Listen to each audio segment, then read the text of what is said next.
다음 달 2월에요. 이제 동계 올림픽이 이제 이탈리아에서 열립니다. 올림픽은 4년에 한 번씩 열리거든요. 그러니까 선수들이 올림픽에서 금메달을 따기 위해서 자기가 담당했던 종목에서 내가 전 세계에서 1위다 라는 것을 드러내기 위해 그들은 그 4년 동안 정말 남들이 보이지 않는 엄청난 노력을 합니다.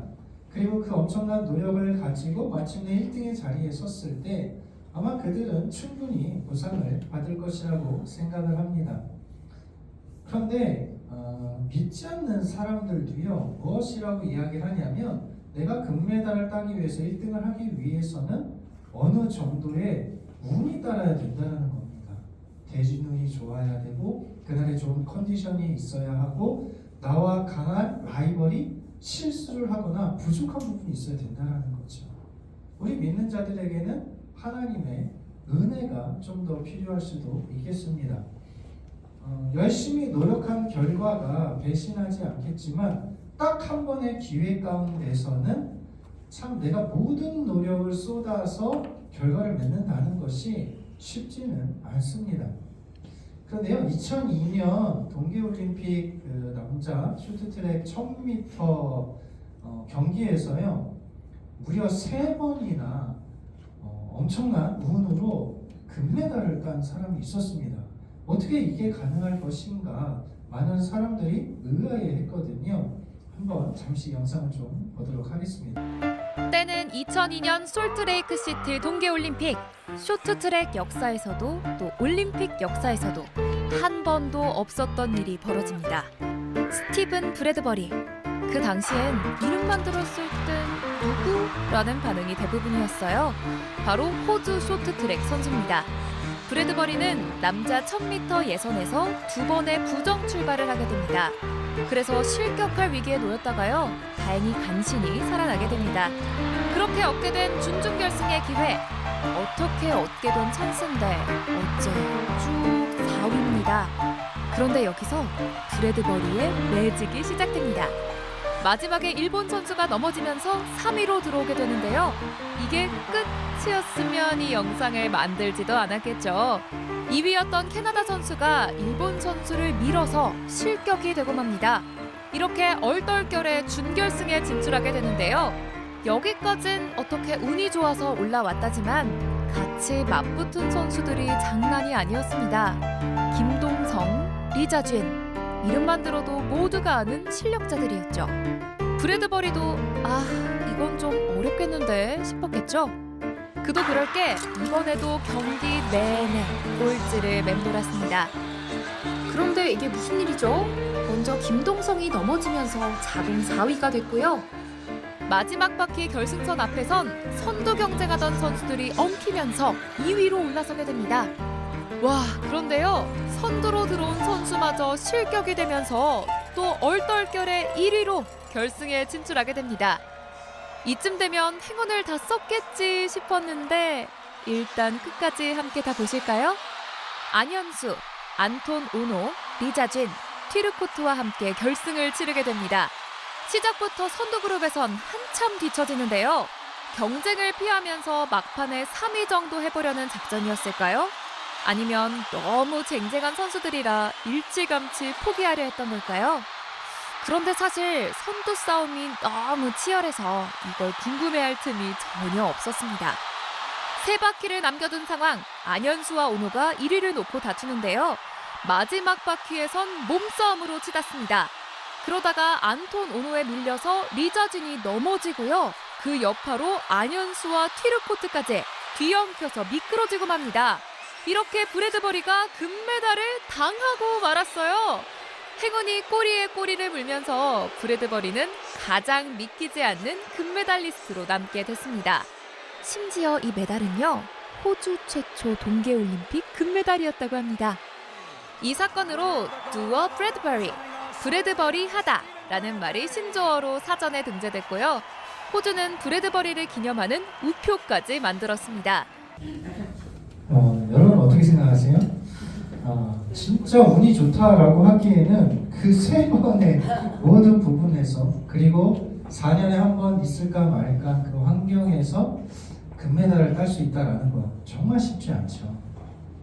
여태까지 내가 4년을 위해서 수많은 사람들은 피와 땀방울을 흘렸습니다. 그런데 너무나 그 경쟁에 치열한 나머지 결국 어부진리로 금메달을 당하고 말았다 이런 표현을 쓰고 있잖아요. 인간의 입장에서는요 참 운이 좋고 이해할 수 없는 부분이라고 생각이 될 수 있습니다. 그런데요 우리가 하나님의 관점에서 생각을 해볼까요? 하나님은 왜 저 선수에게 금메달을 허락하셨을까? 도저히 실력으로 딸 수 없는 환경이었는데. 호주라는 나라가 어떤 나라인가요? 호주는요 저희 북반구 저희는 살지만 남반구에 사는 나라 아닙니까? 저희와 계절이 정반대되는 나라에 살고 있습니다. 해마다 동계올림픽이 4년마다 보통 1월, 2월에 열리거든요. 그때 호주는요 여름입니다. 한여름 26도에서 32도 정도의 무더운 날씨 가운데 있다라는 거죠. 그러니까 동계올림픽에 출전하는 호주 선수들은 정작 자기네 나라에서 동계올림픽 준비를 못하는 거죠. 할 수 있는 환경이 안 됩니다. 아무래도 관심도 적겠죠. 그런데 저 선수는 말 그대로 어떻게 준비를 했는지 모르지만 저기에 나가서 무려 3번의 그러한 앞선 경쟁자들의 그러한 실수로 인해서 금메달을 따게 되었습니다. 최초의 금메달 호주에서 아마 저것은 사람들에게 물론 운이라고 생각할 수도 있겠지만 포기하지 않고 끝까지 최선을 다했더니 따라오는 좋은 결과. 두어 브래드버리. 아마 하나님께서 행하신 부분이 분명 저에게도 있을 것이라고 생각을 합니다. 오늘 본문 말씀을 보시면요. 지금 다니엘서 11장은 앞으로 일어날 일에 특별히 헬라 왕국에서 일어날 일에 대해서 굉장히 자세하고 구체적으로 묘사하고 있다는 거죠. 과연 이렇게 일일이 설명하고 있는 이 예언이 정말 이루어질까라는 거죠. 현재 오늘 이미 지난 시점에서 이 성경에서 예언되었던 다니엘에게 이야기했던 BC 6세기의 이 예언은요 그대로 이루어졌다라는 거죠. 결국 인간 나라는 우리들이 그렇게 발버둥 치고 노력해서 뭔가를 얻을 수 있을 것이라고 생각을 하지만 결국에는 하나님의 역사 가운데 하나님의 뜻대로 세상은 그렇게 돌아가고 이루어진다는 겁니다. 그래서 우리는 오늘 말씀을 통해서요 다시 한번 하나님께서 지금도 모든 세상을 주관하시고 하나님의 역사 가운데 우리가 살고 있다는 것을 기억하시면서 우리들도 그 역사에 적극적으로 동참하고 또 역사의 주인공이 되실 수 있는 저와 우리 모두가 되길 주의 이름으로 축복합니다. 지난주 말씀에 우리가 영적 전쟁에 대한 부분을 함께 살펴봤었습니다. 천상적 존재가 다니엘에게 와서 무엇을 이야기하냐면요. 너가 21일에 결심한 그 기도 첫날부터 응답을 받아서 내가 첫날에 떠났다. 그런데 도착한 건 21일 마지막에 도착을 했었죠. 그리고 내가 이제 너에게 이 미래에 대한 부분을 깨닫게 해주고 난 또 가서 바사 왕국의 군주와 싸울 것이다. 이후에는 헬라 군주가 이를 것이다. 우리 육신의 인간적인 싸움이 아닌 천상적 존재의 전쟁에 있다라는 것, 전쟁의 싸움이 있다라는 것을 우리에게 말씀하고 있습니다. 그러나 이 본문은 우리가 살펴본 것처럼요, 우리가 영적으로 열심히 무장해서 천상적 존재의 싸움에 참여하는 이야기가 아니라는 거죠. 다니엘이 간절히 기도했던 바사의 나라가 다스리고 바사의 권력이 다스렸던 바사의 나라를 다스리는 보이지 않는 그 영적인 존재에 사로잡혀 살던 시대에 다니엘은 그 바사 왕국의 군주의 세력에 사로잡히지 않고 하나님에게 사로잡힌 사람. 그래서 그 천상적 존재가 이 바사 왕국의 존재가 다스리고 있는 그 나라 가운데 다니엘에게 이 진리를 가르치려고 하니까 천상적 존재가 방해하는 것이죠. 결국 우리의 싸움은 그 바사 왕국의 그러한 존재에 의해서 인간의 권력, 세상의 권력, 그것에 취해서 살아가는 사람들, 그것에 의해서 하나님을 대적하는 인간들과의 싸움이다라는 것, 그것을 말씀드렸습니다. 그리고 나서요, 결국에 이 모든 사실을 깨달을 수 있었던 것은 바로 예수 그리스도에 의해서, 지혜의 근원이신 예수 그리스도께서 오셨기 때문에 비로소 다니엘의 아름다운 빛이 파괴되고 예수 그리스도의 빛이, 지혜의 근원의 빛이 그에게 밝혀져서 이 진리를 깨닫게 되었다라는 것입니다. 오늘 11장은요, 이제 10장에서 시작된, 계속적으로 시작된 이야기로서 12장에까지 이어집니다. 그러니까 10장, 11장, 12장 이 전체 3장에서 본문이 어떤 것을 말하는지를 우리가 이해할 필요가 있습니다. 그래서 먼저는요, 크게는 우리가 다니엘이 보고 있던 7장에서부터 12장까지의 흐름을 우리가 좀 이해해야 하는 것이고, 그리고 11장에서 무엇을 이야기하는지 우리가 먼저 그 구조를 이해해야 좀 더 성경을 쉽게 해석할 수 있습니다. 우리 7장에서 어떤 환상이 있었냐면요, 네 짐승, 바다에서 올라온 네 짐승이 있었죠. 그래서 바벨론이었고 메데바사였고 헬라였고 로마, 때로는 오늘 이 시대에 주님이 다시 오실 그날까지 하나님을 대적하는 세력, 그것이 바로 네 짐승의 환상이었습니다. 8장에서 어떤 환상이 있었냐면 순양과 숫염소의 환상이었죠. 순양은 메데바사 왕국의 나라였고 순염소는 헬라 나라를 이야기했었습니다. 그러나 다니엘은요, 이 환상을 온전히 이해하지 못했었습니다. 그리고 나서 다니엘이 간절하게 깨달은 부분이 있었죠. 에레미야의 말씀을 통해서 이스라엘의 황폐함이 70년 만에 그칠 것이다. 그런데 또 다른 천사가 와서 무엇을 이야기했습니까? 70년이 아니라 71회의 기간으로 정했다. 그 기간에 너희는 고통당하고 부흥도 일어날 것이고 핍박도 당하고 하나님께 제사하지도 못할 것이지만 그것이 끝나면 영원한 하나님의 의가 드러날 것이고 기름 부음 받은 자가 다스릴 것이다. 그것을 이야기했었죠. 그리고 나서 10장에 들어와서 다시 한번 본 환상에 의해 큰 전쟁, 이스라엘에 일어날 큰 전쟁에 관한 기사를 다니엘이 확실히 깨달았다라고 그렇게 설명하고 있습니다. 오늘 11장의 구조를 보시면요, 이렇게 보시면 됩니다. 1절, 2절에서는요, 메데바사 왕국에 대한 이야기를 다루고 있습니다. 그리고 3절, 4절은 알렉산더가 어떻게 다스렸는가, 그리고 5절에서 19절은요, 그 헬라 제국에 특별히 남쪽을 다스렸던 톨레미 왕조, 그리고 북쪽을 다스렸던 셀루쿠스 왕조의 150년간의 전쟁의 기사를 다루고 있습니다. 그리고 나서 20절에서 45절에는 특별히 한 사람을 강조하고 있는데, 이 사람이 누구냐면 안티오쿠스 4세 에피파네스. 우리가 8장에서 한번 살펴봤었죠. 나중난 그 뿔에 대한 기사가 바로 오늘 본문에서도 드러나고 있습니다. 지금 다니엘이 그렇게 알기 원했던, 21일 동안 기도하면서 알기를 원했던 큰 전쟁에 관한 기사의 핵심은 누구예요?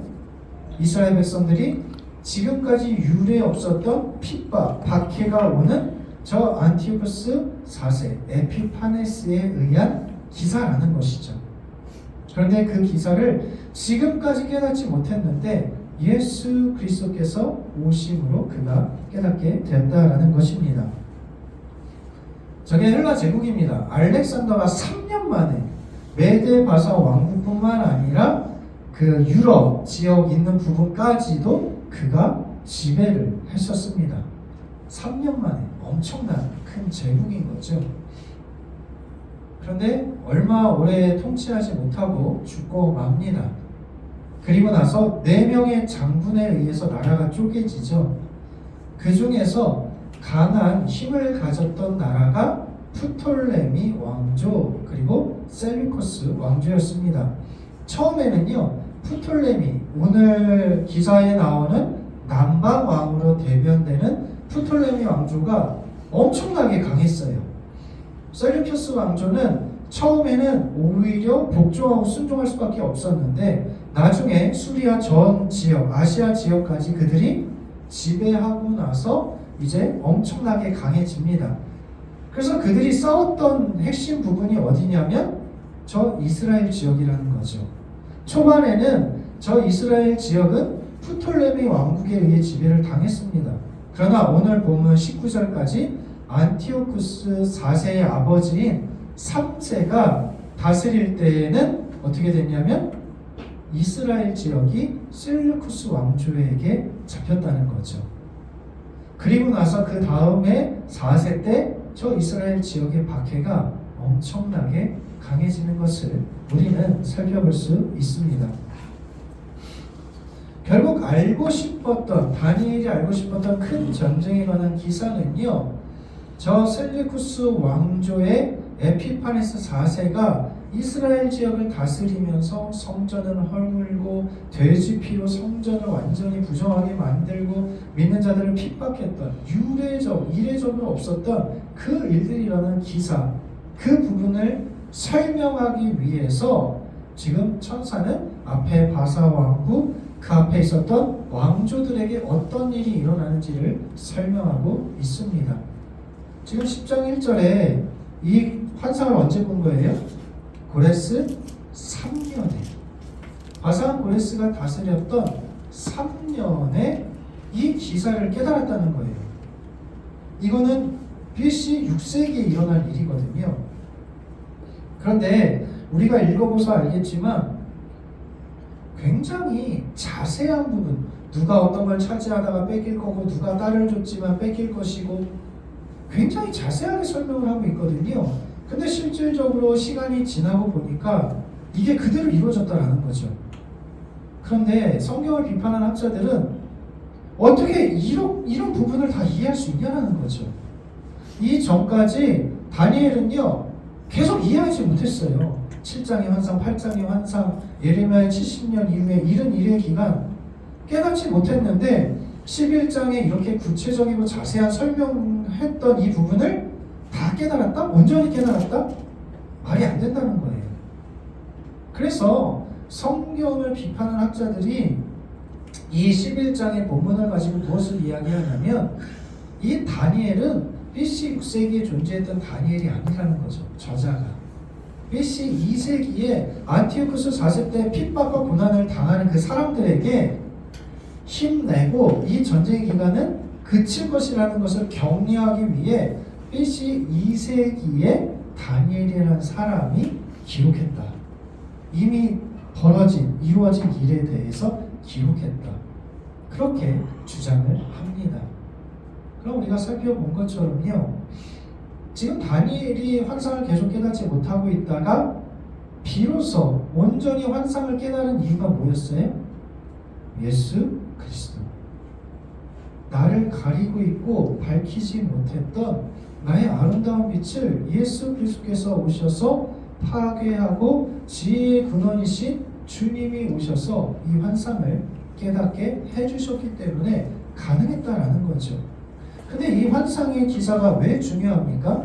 이 12장 1절에서 3절 말씀 보시면요, 종말에 대한 부분을 이야기합니다. 어떠한 종말에 이런 일이 일어날 것인가? 그때에 내 백성 중 책에 기록된 모든 자가 구원을 받을 것이고, 2절 말씀 보면 영생을 받는 자도 있겠지만 부끄러움을 당할 자도 있을 것이다. 받지 못할 자도 있다라는 거죠. 그러면서 지혜 있는 자는, 이 환상에 대한 이 말씀을 이해하고 깨닫는 자는 많은 사람을 오는 대로 돌아오게 하는 자처럼 영원토록 빛날 것이다. 이 마지막 종말의 구원에 대한 부분을 언급하고 있거든요. 그래서 이 말씀의 진리를 깨달은 사람들은 영원히 빛날 것이고 영원한 구원을 받을 것이지만, 깨닫지 못하는 자들, 이해하지 못하는 자들은 그렇게 구원받지 못할 것을 말씀하고 있다라는 거죠. 지난번에 말씀드린 것처럼요, 성경 말씀은 우리가 모든 것을 완전히 이해했고 해석하고 그것이 증거가 되었기 때문에 믿는 게 아닙니다. 성경은요, 우리에게 믿음을 먼저 보이길 원해요.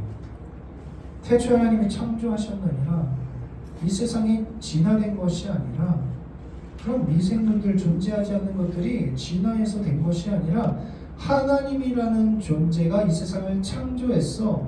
내가 이 사실을 받아들이지 않으면요, 우리는 성경을 나아갈 수 없어요. 믿을 수가 없어요. 그것을 믿는 믿음으로 전제하에 다음 장을 나아갔을 때 온 세상에 하나님이 창조하셨음을 내가 깨닫고 그것이 진리임을 믿을 수 있는 거죠. 어떻게 이런 자세한 기사가 실질적으로 일어날 수 있어? 다니엘이 여태까지 깨닫지 못했는데 이건 BC 2세기에 이미 일어난 일을 기록한 거야. 지혜의 빛이 밝혀지지 않은 사람들, 예수 그리스도가 없는 사람들은요, 이것을 받아들이지 못해요. 그러나 지혜의 근원신 예수님이 밝히셔서 깨달았던 다니엘, 우리는 이 다니엘서 말씀이 BC 6세기에 기록되었다라는 것을 굳게 믿습니다. 그것이 진리거든요. 인간이 어떻게 이 모든 걸 다 이해하지 못하기 때문에 성경이 거짓말이라고 주장하는 것, 그것이 오히려 거짓이라는 것입니다. 사랑하는 성도 여러분, 그렇기 때문에 우리가 성경의 말씀을 온전히 이해하려면요, 하나님께서 그 하나님의 영으로 지혜로 우리를 밝혀주셔야 되는 거죠. 그래야지만 이것을 깨달을 수 있는 겁니다. 아무리 수십 번, 수백 번 성경을 읽어도요, 그 하나님이신 지혜가 아니면, 하나님의 영으로 인하지 않으면 우리 말씀의 진리를 깨닫지 못해요. 다니엘이요, 1장에서 6장까지요, 모든 바벨론의 지혜자의 어른이었습니다. 최고였죠. 다니엘이 모르면 다른 모든 사람도 다 모르는 거예요. 근데 7장에서 다니엘이 무엇을 기록했어요? 그 이후에 자신의 무지함을 기록했어요. 왜요? 내가 이렇게 무지하고 깨닫지 못했지만 그러나 예수 그리스도를 통해서 내가 깨닫게 되었고 이해하게 되었다. 그리고 그 예수 그리스도를 믿는 믿음으로 이른 일에 정한 기간 가운데 우리에게 핍박도 있고 고통도 있고 어려움도 있겠지만 우리는 영원한 구원을 얻을 것이다. 이른 일의 기간이 지나면 마침내 예수 그리스도께서 오셔서 완전한 의로 다스리며 완전한 하나님의 나라를 다스릴 것이다. 그 비전을 우리에게 주셨거든요. 이 사실을 깨닫지 못하는 거예요. 이해하지 못하는 겁니다. 우리는 살아가면서 하나님의 말씀이 아닌 세상적인 관점과 상을 가지고 살아가면서 무너지는 것들을 얼마나 많이 봅니까? 한순간에 잘 나가던 사람이 완전히 무너지고 도저히 회생되고 다시 살아날 것 같지 않았던 그런 무명의 사람들이 유명한 사람들이 되고 존귀함을 받고 우리는 그런 일들을 너무나 많이 봅니다. 우리가 정말 하나님께서 주관하시고 역사하시는 우리의 삶 가운데 우리가 살아가며 이길 수 있는 것, 우리가 깨달을 수 있는 것은 하나님의 지혜, 하나님의 영으로만이 가능한 줄 믿습니다. 그래서 우리는 하나님 주신 지혜를 사모해야 합니다. 잠언 9장 10절에 이야기하죠. 여호와를 경외하는 것이 지혜의 근본이다. 여호와를 경외하는 것이 지혜의 근본이다. 지혜이신 주님을 만나는 방법은 하나님을 경외하는 것입니다. 야고보서에서 말씀하죠. 너에게 지혜가 부족하냐? 그러면 후히 주시고 꾸짖지 않는 하나님께 구하라. 하나님이 주실 것이다. 예수 그리스도를 사모하라, 구하라. 하나님이 주신다는 거죠. 사랑하는 성도 여러분, 이 세상을 그리고 우리가 성경을 이해하고 깨닫는 방법은 이것이 증명되었기 때문에, 이것이 진리적으로 이해되고 해석했기 때문이 아닙니다. 이 밝혀졌지만 밝히 드러나지 않는 이 비밀은 하나님 주신 지혜와 지혜의 영이신 성령을 통해서만이 가능한 줄 믿습니다. 주의 말씀을 사모하시고 말씀이 깨달아질 수 있도록 그 하나님의 지혜, 하나님을 경외함으로 주시는 지혜로 이 세상을 또한 지혜롭게 살아가시고 지혜의 풍성함으로 말씀의 풍성함을 누리실 수 있는 저와 우리 모두에게 주의 이름으로 축복합니다. 이제 본문 말씀을 좀 간단하게 살펴보려고 합니다. 오늘 본문 말씀에서의 계속되는 상황과 환경에서의 핵심은 뭐냐면요, 그가 그렇게 할 것이지만 그러나 그렇게 되지 않을 것이다. 이것이 계속 반복돼요. 그 사람은 그렇게 했지만 그러나 이렇게 되었다. 무슨 말이냐면 인간 나라에 많은 사람들이 힘과 권력을 가지고 자기 마음대로 하려고 했지만 그러나 그렇게 되지 않았다라는 것. 그것을 계속해서 이야기하고 있다는 겁니다. 한번 보세요. 4절 말씀에 이렇게 이야기합니다.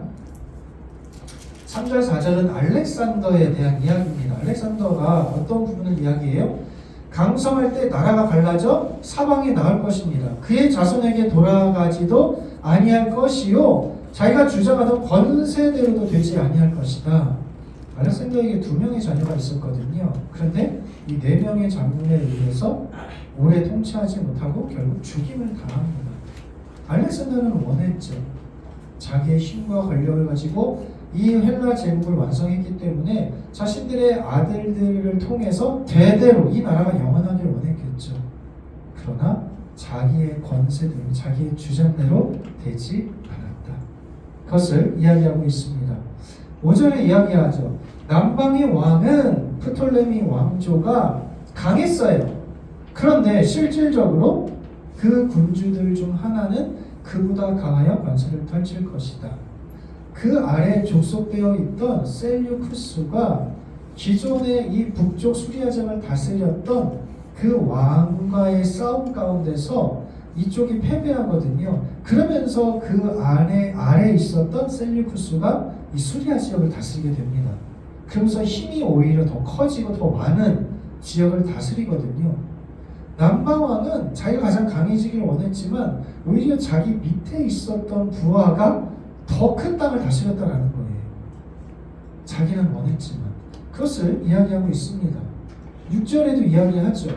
몇 해 후에 그들이 서로 단합할 것이다. 남방왕의 딸이 북방에게 가서 화친하리라. 그러나 공주의 힘이 쇠하고 왕은 서지도 못하며 권세가 없어질 뿐 아니라 공주와 그를 데리고 온 자와 낳은 자, 그때 도와주던 자가 다 버림을 당할 것이다. 이건 어떤 역사적 사건이냐면요, 프톨레미 왕조의 2세, 톨레미 2세의 딸이 베레니카라는 딸이 있었습니다. 그런데 계속 전쟁을 하다 보니까 야, 더 이상 우리가 좀 전쟁하지 말고 좀 쉬자, 동맹을 맺자. 그래서 정략 결혼을 제안을 해요. 그래서 남방왕 톨레미 왕조 톨레미 2세의 딸 베레니카를 당시 안티오쿠스 2세, 북방을 다스렸던 북방왕 안티오쿠스 2세에게 시집을 보냅니다.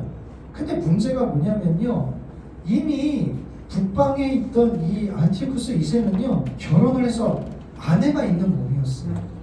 라우디케라고 이미 결혼을 했었는데 지금 딸을 줄 테니까 결혼을 하라는 거예요.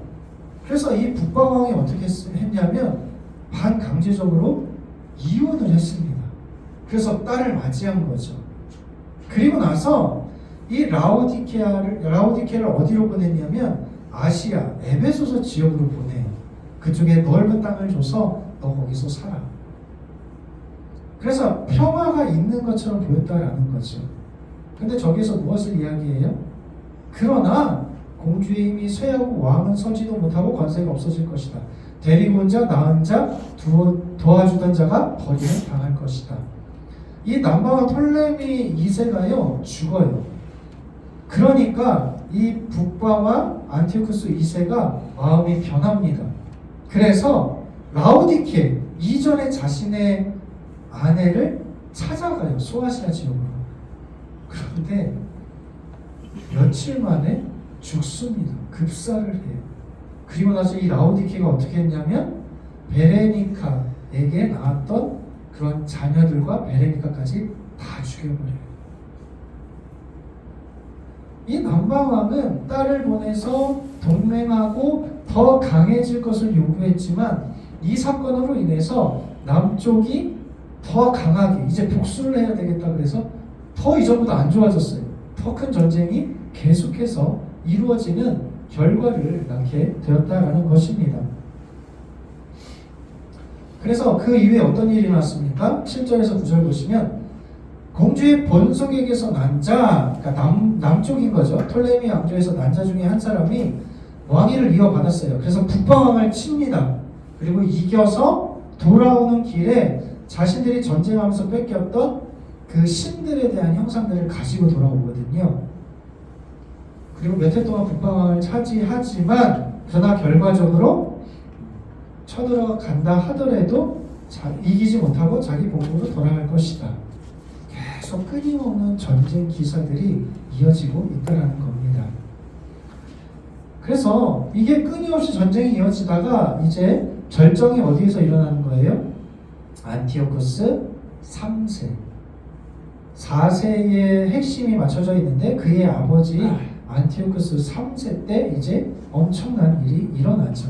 안티오코스 3세는요 대제라고 불립니다. 대제라고. 그만큼 이 셀류쿠스 왕조에서 엄청난 능력과 또 대제국을 건설한 왕이라는 거죠. 그가 남쪽을 치는데요. 그때 이 톨레미에는 톨레미 4세가 다스렸던 때입니다. 근데 전쟁하고 막 그러다가 왕이 된 지 3년인가 4년 만에 죽어요. 그래서 그 다음에 누가 왕이 되냐면 5살밖에 되지 않은 아들이 왕이 돼요. 게다가 내전이 일어나고 쿠데타가 일어나고 그래서 이 안티오코스 3세가 어떻게 하냐면 기회가 싶어가지고 완전히 치러갑니다. 그래서 자기 마음대로 마음껏 쳐도 당할 사람이 없어요. 게다가 영화로운 땅에 설 것이다.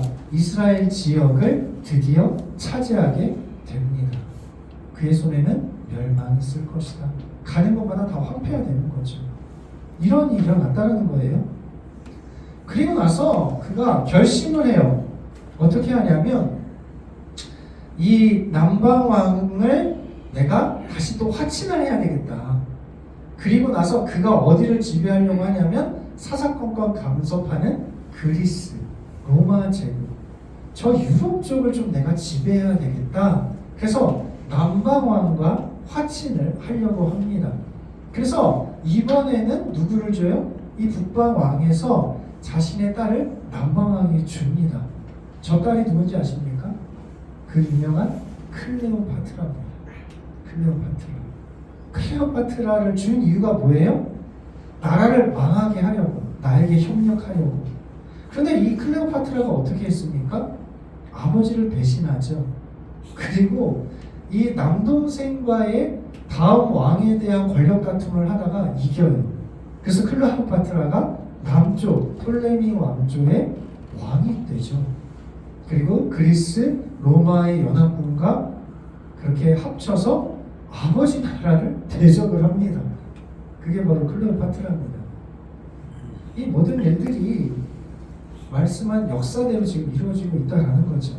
근데 북방이 쉽게 무너지지 않아요. 전쟁 가운데 패했다 하더라도요, 그 수리아 지역을 더욱더 견고하게 다져서 다시 힘을 모읍니다. 그래서 바닷가로 돌린다. 저 그리스 쪽으로 돌려서 더 많은 영토를 차지하려고 해요. 안티오코스 3세가.